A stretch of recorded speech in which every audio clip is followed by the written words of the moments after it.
एक बार फिर से ब्रेक के बाद आपका स्वागत है और पूरे इस मुद्दे को हम आगे बढ़ाएंगे।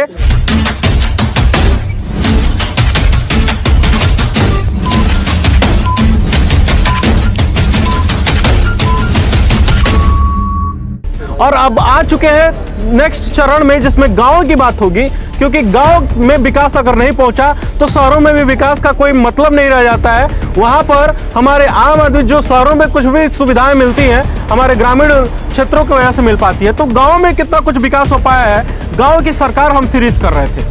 गांव की सरकार पंचायत चुनाव के दौरान कर रहे थे। वहां पर हमने आपको तस्वीरें दिखाई कि किस तरह से गांव में किस तरह से गड़बड़ियां दिख रही हैं, घोटाले दिख रहे हैं। विकास की गंगा की बात तो कही जा रही है, लेकिन पता चल रहा है जो शौचालय का निर्माण कराया जा रहा है उसका अस्तित्व ही कुछ दिन बाद खत्म हो जाए। तो अर्जुन देखिए क्या है, आप सभी जानते हैं कि भारत में गाँव को न्यू माना जाता है। जो हमारा गाँव होता है वो न्यू होता है, लेकिन ये न्यू जो है कहीं ना कहीं खोखली नजर आती है।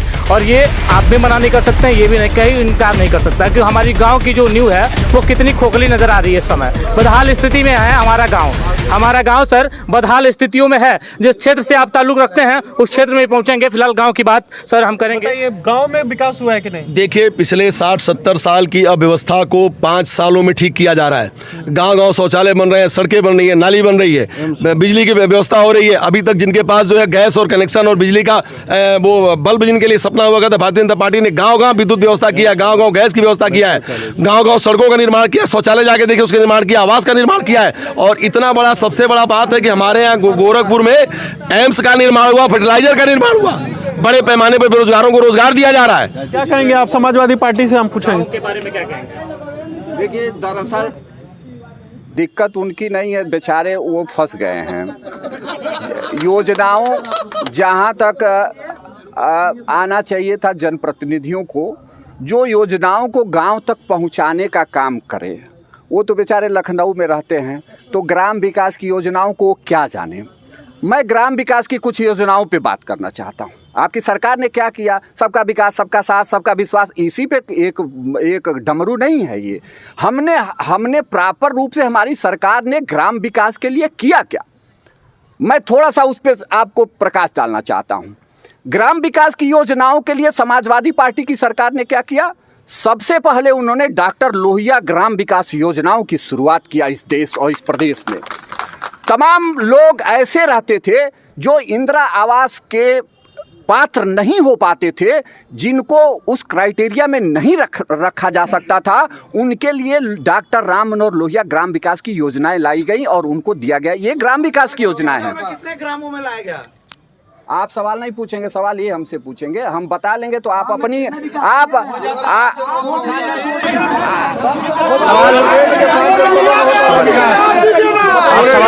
पूरे प्रदेश के अगर ग्राम विकास और समाजवादी पार्टी की योजनाओं की बात आप करते हैं तो आप 4-5 जिलों में पश्चिम में चले जाइए, वहीं दिखाई देता, पूर्वांचल में कहीं नहीं दिखाई दिया। और सुनिए विकास जी, और बात जो हो रही है अभी, जो ग्राम विकास की बात हो रही है, भारतीय जनता पार्टी की सरकार के पहले किसकी सरकार थी? किस गांव में योजना आई? कहां पे विकास हुआ? कौन सा गांव सुदृढ़ हुआ? हमको बताइए, आप दिखाइए कौन से गांव में काम हुआ है। भारतीय जनता पार्टी की सरकार आने के बाद पूरे देश के गांव का विकास हो रहा है, कुशीनगर का विकास तो हो ही रहा है। मान लीजिएगा, जैसे ग्राम विकास की बात हो रही है, आप अपनी देखिए, रुक जा, ये किसी योजनाओं को नहीं जानेंगे, बस ये कहेंगे कि कांग्रेस के जमाने में कोई काम नहीं हुआ, समाजवादी पार्टी के जमाने में कोई काम नहीं हुआ। मैं इनसे पूछता हूं, आज गांव-गांव एम्बुलेंस जा रहा है, क्या भारतीय जनता पार्टी की देन है? गांव-गांव एम्बुलेंस नहीं, पूरी बात सुन लीजिए, उनसे फिर पूछिए कि उनकी सरकार ने किन योजनाओं को चालू किया इसके सापेक्ष। आज 100 डायल 100 गांव-गांव जा रहा है और गांव में किसी की कोई प्रॉब्लम हो रही है, डायल 100 पहुंच रहा है। इनकी सरकार की योजना है, पूछिए। सरकार ने एम्बुलेंस दिया, हमारी सरकार मेडिकल कॉलेज दे रही है, हर जिले में, हर जिले में मेडिकल कॉलेज दे रही है, एम्स दे रही है। एम्बुलेंस से इलाज होगा क्या? एम्बुलेंस से काम कहाँ होगा?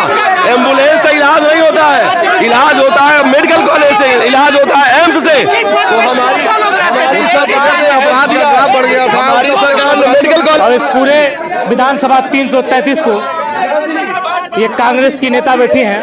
ये मैं एक बात कहना चाहता हूँ, अभी हमारे मित्र ने कहा कि हमारी सरकार ने एम्बुलेंस दिया। इनकी सरकार में एम्बुलेंस से कुशीनगर से लोग चलते थे, लखनऊ में मर जाते थे। हमारी सरकार ने जिले में मेडिकल कॉलेज दिया हुआ है, एम्स कॉलेज दिया है। सुन लीजिए कितने लोग यहाँ हैं बताएंगे कि मेडिकल कॉलेज दिया है इनके सरकार ने।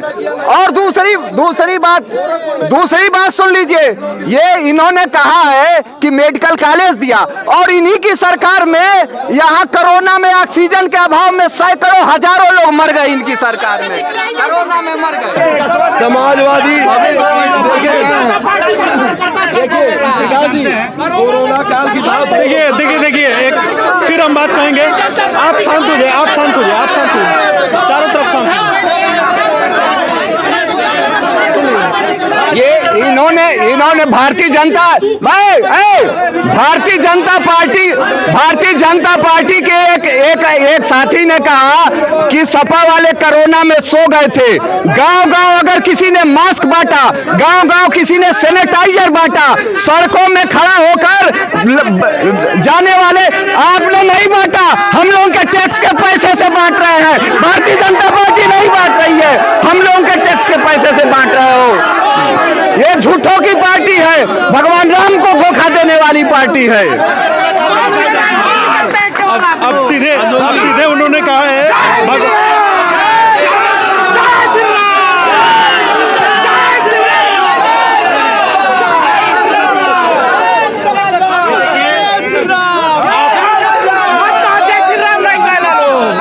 आपके प्रतिनिधि का आवाज ही नहीं जा रहा। आप लोग इतना कार्यक्रम नहीं होता है और आप अगर संस्कारित हैं तो उसका परिचय दीजिएगा। ये डिबेट आपके विधानसभा 333 में चल रहा है और अगर इस यहाँ पे आप सभी की जिम्मेदारी है कि आप अपनी जिम्मेदारी का निर्वहन कीजिए, ताकि आपके जो जनप्रतिनिधि बैठे हैं या तो ये बोल ले या तो आप जनप्रतिनिधि बन के आप बोल लीजिए। आपका जो प्रतिनिधित्व कर रहा है वो बोल ले। आप कोई श्लोक सुनाइए, कोई गीता का श्लोक सुनाइए, कोई रामायण का श्लोक सुनाइए। एक मिनट भैया एक मिनट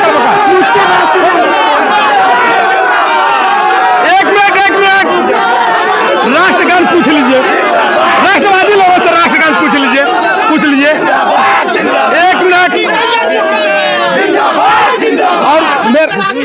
एक मिनट उसको पूछ लिए।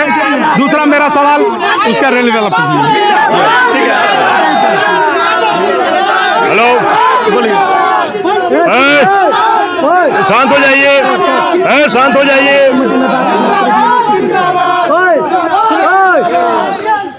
शांत हो जाइए।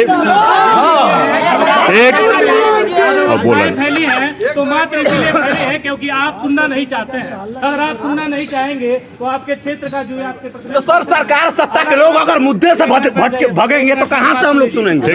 किसी मुद्दे पे बात ही नहीं हो रही है। हर मुद्दे पे बात करते, मंदिर पे बात करते हैं।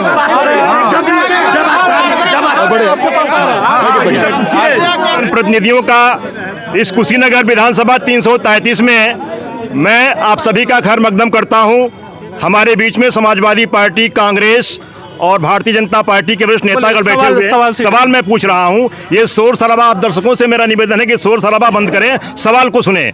इन सभी जनप्रतिनिधियों से जो 333 से अपनी दावेदारी कर रहे हैं, मेरा सवाल यह है कि कुशीनगर एक्सप्रेस, भगवान बुद्ध के नाम पर कुशीनगर एक्सप्रेस पूरे देश में दौड़ती है, मगर वो कुशीनगर आज तक कुशीनगर नहीं आई है। कौन लाने का काम करेगा?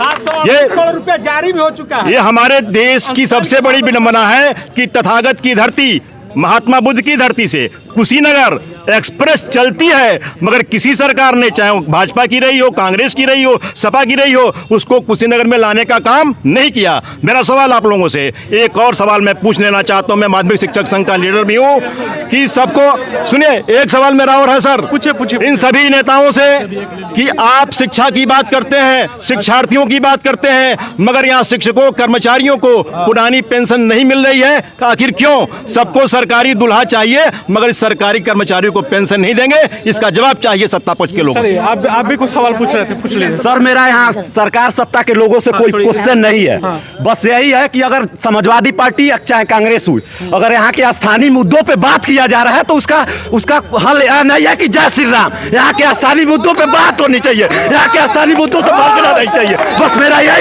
यही प्रश्न है कि यहाँ के सरकार सत्ता के जो अधिकृत अगर प्रवक्ता आए हुए हैं इस मुद्दे पे बात करें। पूछिए, हमारे साथ शमशाद जी हैं, बोलिए। जय श्री राम मंदिर बात हुई। भैया सामने सटिए।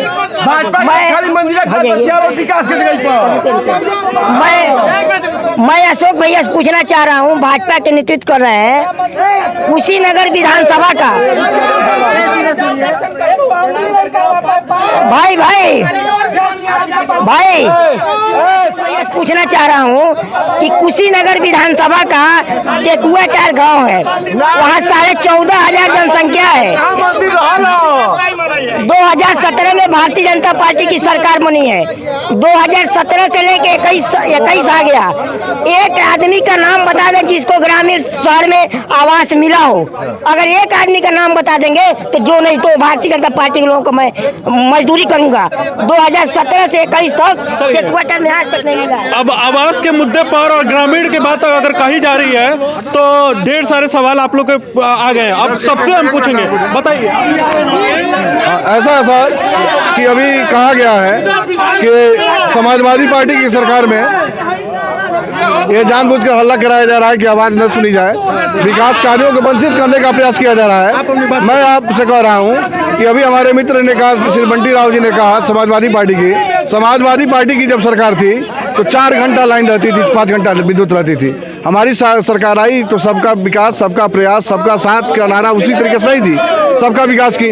ग्रामीण क्षेत्रों में 16 घंटा विद्युत दी, तहसील में 20 घंटा दी, जिला मुख्यालय पर 24 घंटा दी।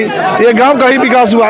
और हमारी सरकार आई, पिछले 20 सालों में सर्वाधिक 1,50,000 करोड़ रुपये गन्ना किसानों का पेमेंट की। 2000 किसान सम्मान निधि थी वो दी। और जहाँ तक बहुत सर्किल का विकास है, बहुत सर्किल का विकास करते हुए केवल 2 एयरलाइनें थी, बनारस था और लखनऊ था। उत्तर प्रदेश में कुशीनगर की शुरुआत हुई और 15 एयरलाइंसों की शुरुआत हो रही है। भारतीय जनता पार्टी की सरकार 2017 के बनने के पहले ओडीएफ और शौचालय के मामले में 0 था और राष्ट्रीय विश्व बैंक से रिपोर्ट आती थी। लेकिन शौचालय तो आप देख ही रहे हैं ना, शौचालय की गुणवत्ता पे शौचालय का ये था सर कि 2017 के पहले समाजवादी पार्टी ने उस पर ब्रेक लगा दिया था और उस विकास नहीं पाता नहीं कर रहे। शौचालय बने, वो बात हम मान रहे हैं, लेकिन उसकी गुणवत्ता पर नजर कौन रखेगा? उसकी गुणवत्ता पर नजर रखने के जो उसमें भ्रष्टाचार मिली तो उनके खिलाफ कार्रवाई की जा रही है। पहली बार ऐसी हुआ कि भारतीय जनता पार्टी की सरकार ने उत्तर प्रदेश में सीनियर IAS अधिकारियों को सस्पेंड करके, टर्मिनेट करके करने का काम किया। मिर्जापुर में लोग कत्ल करने का काम किया, गाँव के विकास का काम किया। हमारा कुशीनगर समाचार कितने गाँवों का खबर दिखा चुका? 3 करोड़ किसानों को किसान सम्मान निधि 2-2 रुपए देकर किसानों को खुशहाल करने का काम किया। बीज पर सब्सिडी दिया। महिला सशक्तिकरण पर बात कर लेते हैं। तो आपको लगता है कि नहीं वाकई सरकार कामयाब रही है? सरकार बिल्कुल कामयाब नहीं रही है महिला सशक्तिकरण पर। अभी कोरोना काल में लगभग 1 करोड़। 1 मिनट अगर आप लोग सुनेंगे, आप सुन सकते हैं बड़े अच्छे तरीके से। आप लोग से हाथ जोड़कर निवेदन है, आप लोग इस वाद विवाद में आप मुद्दों पर बात करें, हो हल्ला ना करें, जय श्री राम के नारे मत लगाइए कृपया। तभी देखिए, जय श्री राम हम लोग के भी हैं, हम भी लगाएंगे। आप यहाँ जयकारा लगाने आए हैं कि मुद्दों पर बात करने आए? बताइए, जयकारा लगाना तो सब लोग जयकारा लगाते हैं, फिर ये डिबेट खत्म कर दीजिए। आप ये बताइए, क्योंकि ये सरकार महिला सशक्तिकरण पे भी बात करती है, महिला है आप, और ये भी कहती हैं कि लड़की हूँ लड़ सकती हूँ, तो क्या लगता है आपको कि इस विधानसभा 333 को देख रही हैं, दौरा कर रही हैं, क्या कुछ पॉजिटिव देख रही हैं? देखिए, यहाँ पर जो मैं देखती हूँ, महिलाएं बहुत पीछे हैं, चाहे वो शिक्षा के क्षेत्र में हो, उनके रोजगार का मामला हो, आंगनबाड़ी बहनें हैं, आशा बहनें हैं, 2000-4000 पर। मुझे शर्म आ रहा है यहाँ पे, आप लोग से ज्यादा चीखता हूँ मैं। आपको यहाँ पे बताऊं, एक महिला यहाँ पर बोल रही है आपके मुद्दे को, आपके क्षेत्र के मुद्दे पर बोल रही है, और आप बेशर्मी के साथ हल्ला कर रहे हैं, वो हल्ला कर रहे हैं। जब आप किसी की बात को सुन नहीं सकते तो आप उस पर काम कैसे कर सकते हैं यार? यहाँ पे हर एक प्रतिनिधि, हर एक व्यक्ति लेकर आया है। यहाँ पे सत्ता संग्राम किया गया है वाक शैली को लेके, मारपीट करने के लिए नहीं। आप लोग को ये बात क्यों नहीं समझ में आती है कि आपकी बातें स्पष्ट रूप से जब सामने घुसेगी तब कुछ काम होना है। आप लोग शांति से सुने। आखिरी सेशन चल रहा है, 2 मिनट का आखिरी सेशन चल रहा है, जिसमें हर एक प्रतिनिधि जो भी अलग अलग पार्टी से आए हैं उनकी बात को हम रखेंगे। आप अपने बात को, अपने प्रतिनिधि को ध्यान से सुनिएगा, क्योंकि आप अपने प्रतिनिधि को ही सम्मान नहीं दे रहे हैं यार। आप अपने प्रतिनिधि यहाँ पर बैठे हुए पीछे से हो हल्ला हो रहा है, यहाँ पर प्रतिनिधि अपनी बातें कर रहे हैं। ये जय श्री राम लगाने का मंच नहीं है। हर एक जगह की एक स्थान बनी हुई है, मंदिर बनी हुई है, यहाँ पे जय श्री राम बोलने के लिए लेकर आया गया है। आप बोलिए, कार्यक्रम समाप्त होता है तो जय श्री राम के साथ मैं कहूंगा, और अभी कहता हूँ जय श्री राम। कार्यक्रम जब समाप्त होगा, जब शुरू होगा तो कहूंगा। हो रही है तो आप अलग अलग पार्टियों के विचारधाराओं से प्रेरित हैं तो आप रहिए, लेकिन इस मंच पे अपने प्रतिनिधि को भी जरूर सुनिए। तो आइए कार्यक्रम को आगे बढ़ाते हैं सीधे तौर पे, और थोड़ा सा आप कोऑपरेट करेंगे। मैं बार बार यही कह रहा हूँ कि थोड़ा सा आप कोऑपरेट करेंगे तो आप जो है इन तमाम जो राजनीतिक धुरंधर बैठे हैं इनको भी आप सुन पाएंगे, और आपका जो परेशानी होगा आप सीधे तौर पे यहाँ पे रखिए, लेकिन एक संस्कारित तरीके से। ये अपने प्रतिनिधि के ऊपर भी विश्वास नहीं कर पा रहे। अब जो है हम इनसे सवाल करते हैं, चूंकि महिला है, अकेली महिला है इस पूरे, हमको लग रहा है कि पूरे प्रांगण में, और हमारे इस पूरे कार्यक्रम में अकेली महिला है। तो ये बताइएगा, विधानसभा 333 में आप भ्रमण कर रही हैं, तो क्या पॉजिटिव देख रही हैं और क्या कुछ निगेटिव देख रही हैं? इस विधानसभा 333 में जब मैं भ्रमण कर रही हूँ तो मैं यही देख रही हूँ कि यहाँ पर महिलाएं बहुत पीछे हैं। हम आगे ही करने के लिए आ रहे हैं, और लड़की हूँ, लड़ सकती हूँ। कोई बात नहीं, सुन लीजिए, बात सुन लीजिए प्लीज।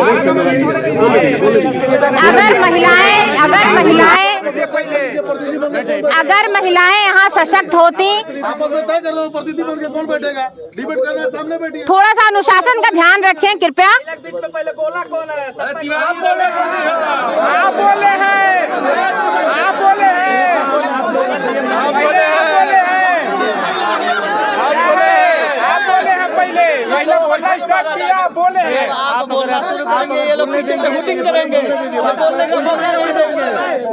अगर यहाँ महिलाएं सशक्त होती तो हमारी नेता प्रियंका गांधी जी को लड़की हूँ, लड़ सकती हूँ नारा नहीं देना पड़ता।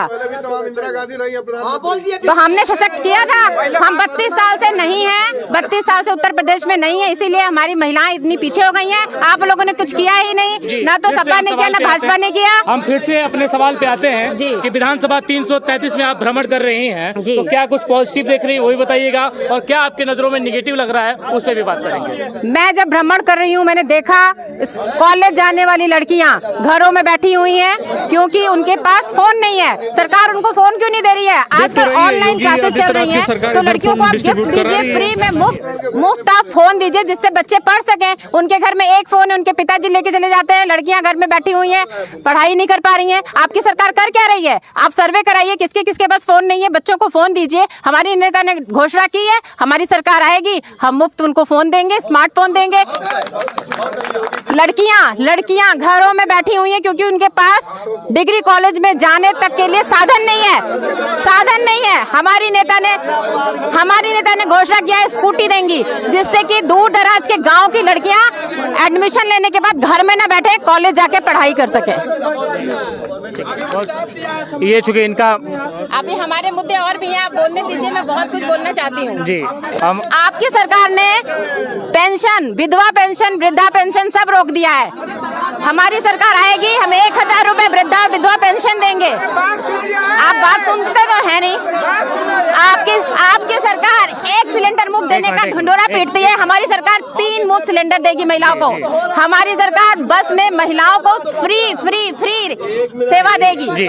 जी बिल्कुल। अब देखिए क्या है, आप में से बैठे तमाम हम हमारी उम्र से आपके पास एक उम्र है और अनुभव है। कोई शिक्षक हैं, कोई अलग अलग ओहदे पे आप लोग नवाजे गए हैं, तो कहीं ना कहीं हमसे ज़्यादा आप में उम्र और अनुभव है, और हमको नहीं लग रहा है इसमें कोई असंस्कारित होगा। सारे लोग संस्कारित हैं, तो कृपया करके संस्कारित का परिचय दीजिएगा आप सभी लोग, और एक एक करके अगर बात करेंगे बिना हो हल्ला, बिना किसी हल्ला के अगर आपका कोई प्रश्न है तो आप सीधे तौर पे हाथ खड़ा कर लीजिए, बिना किसी टीका टिप्पणी के सीधे तौर पे हम प्रश्न लेते हैं। इस साल का जो उनका चुनावी एजेंडा है सब क्लियर कर दिया है, सब कुछ बता दिया। आज उन्होंने कहा उनको आज उन्होंने कहा कि कांग्रेस पार्टी, सुनिए, आज उन्होंने कहा कि कांग्रेस पार्टी की सरकार बनती है तो हम 3 सिलेंडर मुफ्त देंगे। ये 2014 के पहले कहा थी, तब हिंदुस्तान की औरतों की आंखें खराब नहीं हो रही थी, तब उनके फेफड़े खराब नहीं हो रहे थे, तब वो दमा की मरीज नहीं हो रही थी। 2014 तक इन्होंने क्यों नहीं सिलेंडर दिया? जब भारतीय जनता पार्टी की सरकार ने उज्ज्वला योजना के तहत हर गरीब महिला को जब सिलेंडर उपलब्ध कराया है, तो आज जब ये जानते हैं कि हमारा जनाधार ही नहीं है उत्तर प्रदेश में, तो मुंह से कहना ही है, देना तो है नहीं। अगर देना होता 2014 के पहले दे दिया होता। अब केवल कहना है तो 3 सिलेंडर 13 सिलेंडर बोल देंगे, दिया एक भी नहीं। हमने दिया है, हम दम ठोक करके कह रहे हैं कि हमने दिया है, 1 सिलेंडर हमने दिया है। और उन महिलाओं को मैं बता दूं, आपको सुनिए विकास जी, मैं बता दूं, देखिए मैं बताऊं, जब भारतीय जनता पार्टी की सरकार ने, 1 मिनट सुनिएगा, जब भारतीय जनता पार्टी की सरकार ने उज्ज्वला योजना के तहत 2 करोड़ महिलाओं को जब मुफ्त गैस सिलेंडर बांटने का काम किया था, तो पहले राउंड में मैं भी था, मैं भी सिलेंडर बांट रहा था। मैंने देखा कि 2011 के आर्थिक आधार वाली सूची के अनुसार हम लोग बांट रहे थे, उसमें न कोई धर्म का भेद था, न कोई जाति का भेद था, न कोई किसी का कोई भेद था। हर महिला को दिया गया सम्मान, चाहे वो मुस्लिम हो, चाहे हिंदू हो, चाहे सिख हो, चाहे ईसाई हो, सबको हमने दिया। हमारी एक मिनट, हमारी बात पूरी, प्लीज बात पूरी करने दीजिए। हमारी सरकार का एक नारा था कि सबका साथ, सबका विकास, सबका विश्वास। हमने किसी व्यक्ति को छांट करके काम नहीं किया, हमने किसी जिला को छांट के काम नहीं। चलिए आपने सबको दिया है, आगे बढ़ो। हमने समग्र विश्वास का काम किया, समग्र विकास का काम किया। विधानसभा 333 में अलग अलग पार्टी के अलग अलग दावेदार जो हैं आपके बीच बैठे हैं। हो सकता है मुझे इन सारे लोगों की विचारधाराओं को जानना है कि अगर ये टिकट की बात तो सरकार वो पार्टी जाने के किसको देती है, लेकिन फिलहाल बात कर लेते हैं इनके मुद्दों पे कि अगर यहाँ पे इस विधानसभा 333 में आखिर क्या मुद्दा होना चाहिए अब की बार चुनाव में। सर 1 मिनट, विधानसभा 333 में इस बार क्या मुद्दा होगा सर, सीधे तौर पे थोड़े समय में बताइएगा सर। देखिए, हमारी सरकार एक ही मुद्दे पे काम कर रही है, सबका साथ, सबका विकास, सबका विश्वास।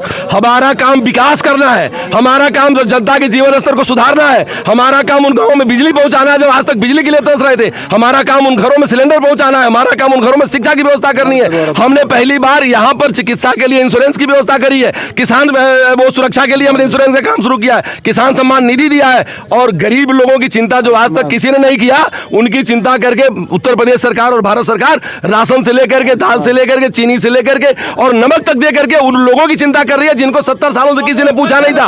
आज उन सबकी चिंता हम कर रहे हैं। यही हम जानना चाहेंगे इनसे, एक बार पूछिए। यही हम जानना चाहेंगे कि विधानसभा 333 में आपने भाजपा का राय जाना, अब विधानसभा 333 के किस मुद्दे पे आखिर चुनाव होने वाला है, ये हम कांग्रेस की तरफ से जानते हैं जी। कोरोना काल में देखा होगा कि कोरोना काल में पूरे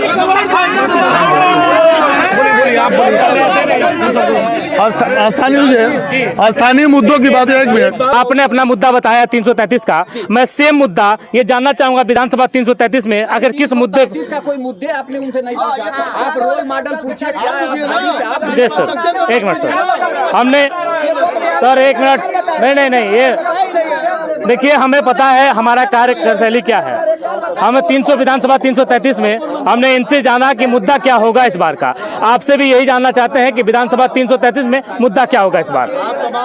जाइए, ये आपके बगल का बेलवा बटेसरा ग्राम सभा है, हमारा 3 दिन का वहाँ प्रवास रहा। हमने देखा कि आज तक उस बेलवा बटेसरा ग्राम सभा में, वो ग्राम सभा 19 तो वहाँ विकास कराने वाले हैं नहीं, वो ग्राम सभा आपसे पूछा जा रहा है 333 में क्या कुछ मुद्दे हैं जिसको लेकर आप इस बार चुनाव। देखिए, सबसे बड़ा मुद्दा विधानसभा के अंतर्गत स्वास्थ्य का मुद्दा है। कोरोना काल में आपने देखा होगा कि किसी भी हॉस्पिटल में ऑक्सीजन की व्यवस्था नहीं थी।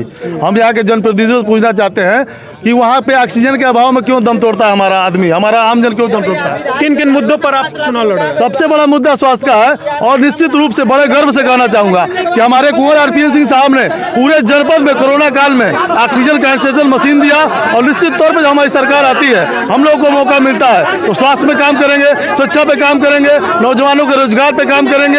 ऐसी ऐसी व्यवस्थाएं दी जाएंगी कि हमारा रोजगार, नौजवान यहाँ से बाहर नहीं जाएगा। के पहले इन्हीं की सरकार थी, कितना रोजगार और आपसे जानना चाहेंगे इस विधानसभा 333 का इस बार का प्रमुख मुद्दा क्या होगा। सर, आपने भाजपा को सुना, कांग्रेस को सुना, अब सपा से भी जान लीजिए कि इस बार विधानसभा 333 का प्रमुख मुद्दा क्या होगा। देखिए, मुद्दे तो ये लोग बताए नहीं जी, इस पे तो चर्चा भी नहीं हुआ। मैं सब समझता कि ऐसा डिबेट होगा तो मैं आता भी नहीं। आप लोगों ने बताया था कि विधायक आएंगे तो मैं आ गया। ये डिबेट स्वस्थ डिबेट होना चाहिए। ऐसा नहीं है कि कुशीनगर का विकास हो जाएगा तो केवल सपा वालों का होगा या बसपा वालों का होगा या कांग्रेस वालों का या भाजपा वालों, ये तो सबका मुद्दा है। विकास होगा, जहाज उड़ रही है आज तो सब लोग उड़ रहे हैं। तो जब डेवलपमेंट होगा तो सबके लिए डेवलपमेंट होगा, किसी एक व्यक्ति के लिए नहीं होगा। इस पे तो सामूहिक प्रयास होना चाहिए, सबको होना चाहिए और इस पे हो हल्ला भी नहीं होना चाहिए। जहाँ तक रहा कुशीनगर 333 में हमारे मुद्दे क्या होंगे, जैसे अभी चर्चा में ही आ गई बात, लोगों ने कहा कि अब कुछ बचा ही नहीं है। अभी कोई बोला वहाँ कि कोई बचा ही नहीं है तो मुद्दा क्या। मैं वहीं से शुरू करना चाहूँगा। समाजवादी पार्टी की सरकार ने, आप भी इस बात को जानते होंगे कि कुबेर स्थान को ब्लॉक बनाने की घोषणा की थी। वहाँ बीडीओ बैठ गया, वहाँ ग्राम सभाओं का आवंटन हो गया कि कौन कौन से पडरौना ब्लॉक के ग्राम सभा, कौन तमकुही के ग्राम सभाओं के गांव वो काट के आएंगे।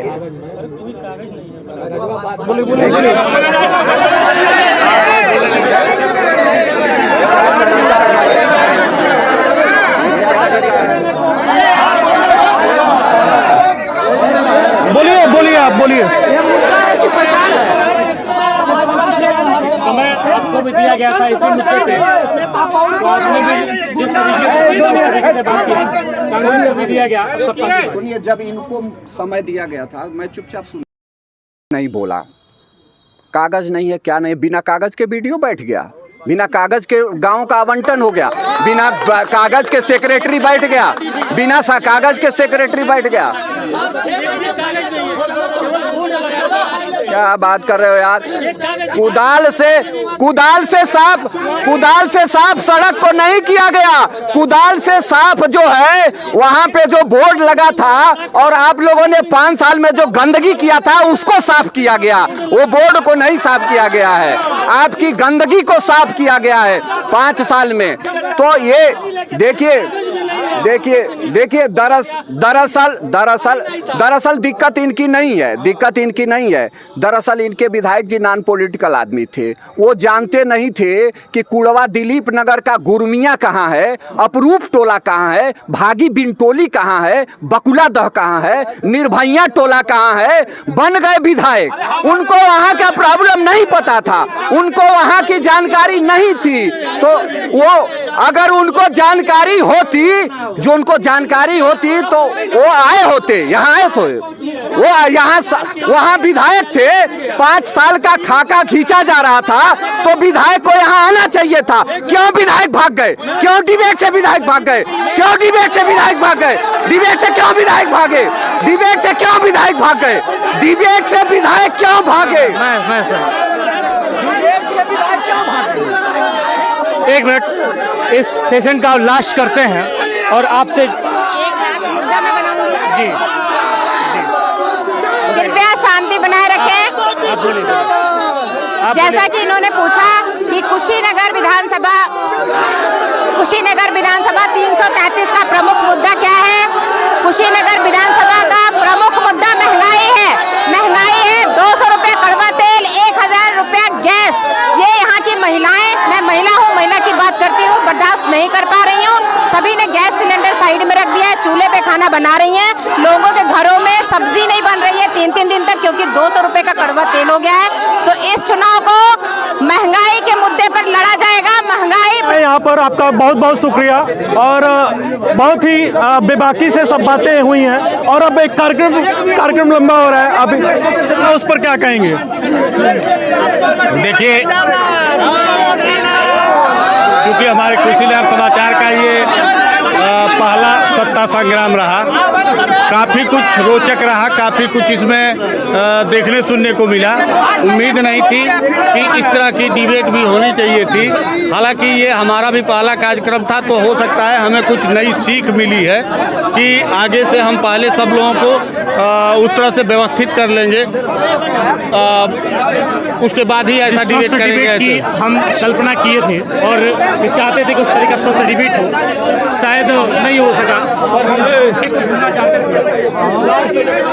चलिए कार्यक्रम का समापन करते हैं। हम जल्द हाजिर होंगे किसी और विधानसभा के साथ। बहुत बहुत शुक्रिया दोस्तों। आशा है कि आपको ये पूरा डिबेट सेशन काफ़ी अच्छा लगा होगा और इस बार कोशिश थी कि आपको कुछ अलग देने की कोशिश की जाए। कुशीनगर समाचार की तरफ से एक छोटा सा प्रयास था और इस बार चूंकि ये प्रयास लगभग सफल रहा है, हमारा फर्स्ट जो पार्ट हमने डाला था उसको आपने बहुत ढेर सारा प्यार दिया है, तो ऐसे में हमारा मनोबल बढ़ा है। आपने ढेर सारा शेयर किया, उस पर अपनी प्रतिक्रिया भी दी और हमने भी अपनी जो खामियां रही हैं उस पर भी हमने गहनता से विचार किया है और अगले बार उन खामियों को दूर करने की कोशिशें भी जारी रहेंगी।